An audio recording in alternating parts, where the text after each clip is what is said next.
Hey everyone, Adam and Agnes from FameBit here, and in this video we're going to give an overview to influencer marketing. So if you're a new brand or maybe you've just kind of dabbled in influencer marketing, this is the video for you. Stay tuned.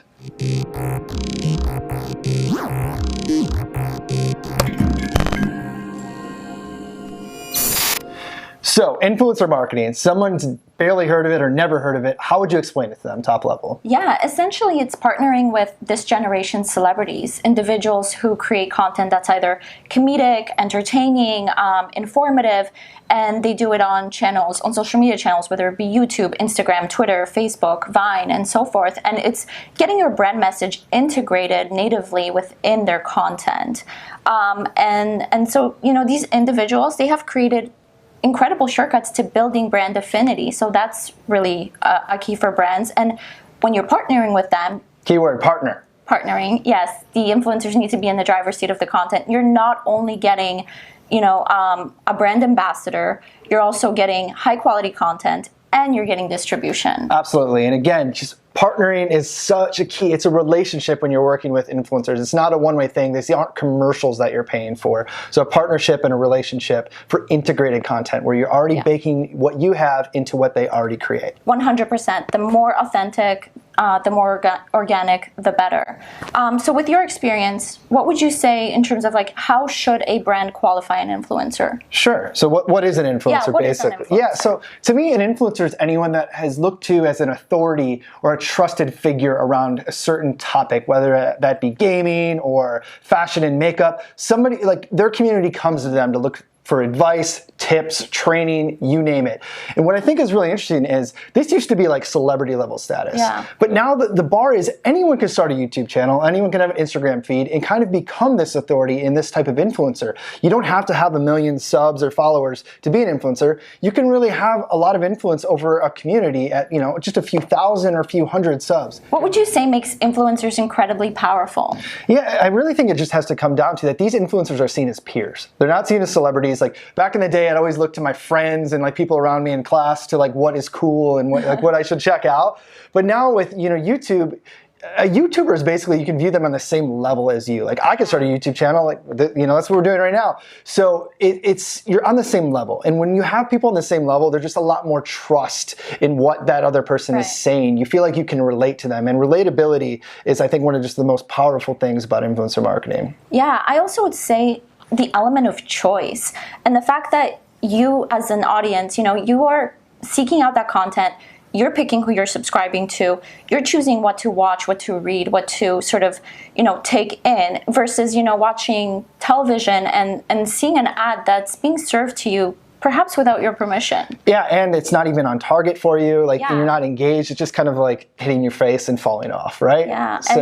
And also I think distribution cannot be ignored. The fact that, you know, you can partner with, you know, just you said like these smaller mid-tail influencers and you can partner with 4, 5, 6 of them and you can already reach hundreds of thousands of people. That's something that's incredible. That's incredible. Absolutely. Like you said earlier, it's kind of a shortcut. It is. It definitely is a shortcut. Absolutely. So we kind of just defined what influencers are. Why do you think brands need influencer marketing? Well, everything is shifting to be more mobile, you know. I mean, a recent Forrester study found that just in 10 years, people, 50% of the population are going to be cord nevers, not even cord cutters. Yeah, so brands need to shift where they are and how they're speaking to that audience, and they need to ensure that they're relevant. You know, another Google study found that 51% of people that purchase something on a smartphone are actually purchasing a different product than they originally looked for because of how they're influenced through social. So brands need to be there in that moment of purchase. They need to be relevant, and the best way, the shortcut to doing that is influencers. That's a really good point. And just piggybacking on that, being there. So traditionally, like display advertising has been huge for brands, but that is going out the window for various reasons. One is AdBlock Plus, both on web and now on mobile with the new iOS updates. So basically consumers are not seeing display ads, or they're seeing it a lot less, and that trend is just going to keep going and keep going. And then you also have services like YouTube Red now where you can pay to get rid of ads. And so people are just not going to see display ads. So if you're not updating with the times, you're not going to be seen. You're going to be paying actually not to be seen. Yeah, 100%. Visibility is key here. tuning into the conversation, and social makes it easy for brands to be part of that conversation. It makes your brand more human, makes your message more transparent, and just makes you more involved. So in your experience, obviously you are a general manager here at FameBit, and you also, been head of the community for a very long time. You've seen firsthand how brands are using the self-service platform, what they love about it.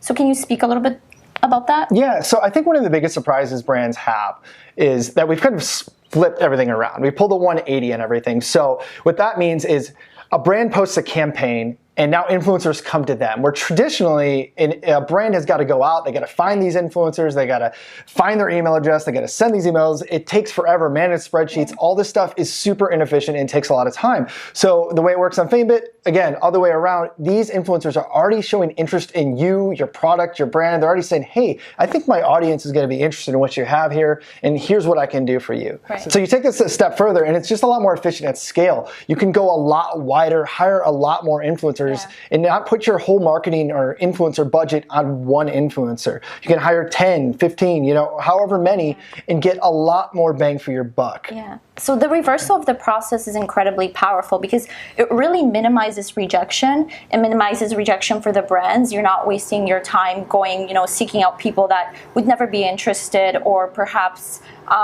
would never reply to you. Here, these are people who are already passionate about your product, who are probably already using it or who want to try it. Absolutely. And they're coming to you and they're pitching themselves, and that's exciting. Absolutely. So when you are spreading your budget out over several influencers, right, how many is good or good enough? Yeah, well, definitely not one. You want to ensure that you are testing different influencers, you're testing different video creatives, whether it be reviews, tutorials, skits, and so forth. But generally we say like 5 to 10 pieces of content are good to start with. And that doesn't mean you have to, sort of do one platform. Sure, that's a good point. You can do YouTube, you can do Instagram, you can do Twitter, and so forth. But if there's one thing that we definitely recommend doing, is video. So whether it be video on Twitter, whether it be video on YouTube, get your video out there. Why do you say that is? Because you can tell a more engaging story. You can show how the product fits into your day-to-day life. You can, engage with the viewer a lot more than you can. Paints a sort of way better words. picture Exactly. than a picture. Yeah. People can see how you're interacting with the product, or how others are interacting with your product, and that's incredibly powerful. Absolutely. So say you've done that now, you have 10 to 15 pieces of content out there in the world. How do you measure if this is going well?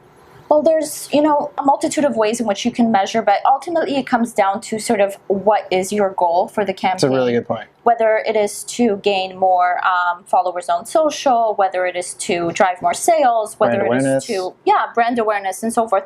So it really depends on that, but there's coupons that you can track. But for instance, like for a larger department store brand like L'Oreal who wants to raise brand awareness, they're more concerned with driving views and creating high quality, sort of more polished content. Whereas and not the actual conversion. Exactly. Right. Whereas for gaming companies, coupon codes are super important, and also for like fashion brands as well, and ensuring that there's an incentive for the audience to take That's action. a really good point, an incentive. Exactly. So, a lot of times, even when you have a link in the description box, like there's not enough incentive for them to go down and click it. They might open another tab and just go directly there, and then you have no way to attribute that sale or conversion. So coupon codes give them that incentive to do it, and they can still watch the video and then go type in the coupon code. It just works a lot better. So if you can do a coupon code, I definitely say do so. Yeah, but also it's important to remember that with influence marketing, you can't measure everything. Absolutely. And there's so much value beyond that, especially, having your content live on there for a lengthy period of time and being there so that when people come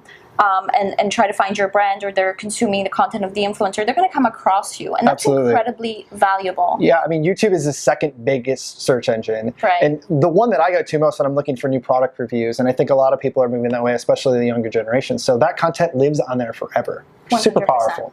So we hope you found this video helpful and informative, and it kind of shed some light to what influencer marketing is and how your brand should use it. If you have any questions or want to see any other videos around this topic, please feel free to leave them in the comments below. We love creating content, and we love sharing knowledge around influencer marketing. And make sure to sign up for FameBit, of course, famebit.com, and you can get started there. And until next time, stay famous. Stay famous.